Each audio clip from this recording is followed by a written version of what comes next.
Chittagong medical হাসপাতালে কোটা আন্দোলনে মোট ৩৬ জন শিক্ষার্থী চিকিৎসাধীন রয়েছেন। তার মধ্যে আইসিইউতে আছেন ৩ জন এবং বেশি আছেন অর্থোপেডিক্স, সেখানে আছে ১২ জন। চট্টগ্রাম মেডিকেল হাসপাতালে থেকে বিস্তারিত জানিয়েছেন প্রতিনিধি মনিরুল ইসলাম পারভেজ। কোটা আন্দোলনে অনেক ছাত্র এবং পথচারী সহ আহত হয়েছে। সবাই চট্টগ্রাম মেডিকেলের চিকিৎসাধীন ছিলেন। এখন আমি যেখানে রয়েছি অর্থোপেডিক্স, এই ওয়ার্ডে সবচেয়ে বেশি রোগী এখনও রয়েছে, ছাত্ররা রয়েছে, পথচারী রয়েছে এবং এখানে অনেকেই গুলিবিদ্ধ।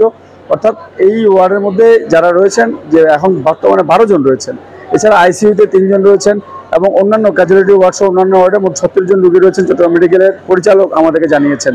তো সব মিলে যে কোটা আন্দোলনে যারা আহত রয়েছেন সবাই আসলে চিকিৎসাধীন রয়েছেন এবং এই পর্যন্ত যে ৩ জন আইসিইউ রোগী ছাড়া আর মোটামুটি সবাই আস্তে আস্তে করে ধীরে ধীরে সুস্থ হচ্ছেন।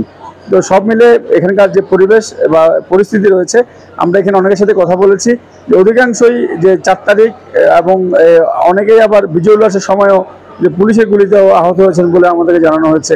তো আমরা এই ব্যাপারটি নিয়ে কথা বলার চেষ্টা করেছি। এখানকার যে অভিভাবক রয়েছেন সবাই বলছেন যে এখন যারা বর্তমান সরকার, অন্তর্বর্তীকালীন সরকার যারা রয়েছেন তারা যাতে এটি আর একটু নজরদারি করেন। এর মধ্যে অনেকেই হয়তো দেখা যাবে যে এই হাতে গুলি বা পায়ে গুলির কারণে অনেকে যারা এখানে বিভিন্ন জীবিকা নির্বাহ করতো সেজন্য লোকও রয়েছে, ওরা কিন্তু যদি সরকারিভাবে কোনো রকম সহায়তা করা না হয়, ওরা যেহেতু ওরা ইনকাম করতো, পথচারী ছিল, আহত হয়ে গিয়েছে এই ঘটনার সময়, এবং ওনাদের যাতে ইনকামের পথটি সরকার সুদৃষ্টি দেয় সে ধরনের দাবি আমাদেরকে ওনাদের যে পরিবার রয়েছেন তারা জানিয়েছেন। চট্টগ্রাম মেডিকেলের অর্থোপেডিক্স যে ওয়ার্ড, সেখান থেকে আমার কাছে এতটুকুই রয়েছে।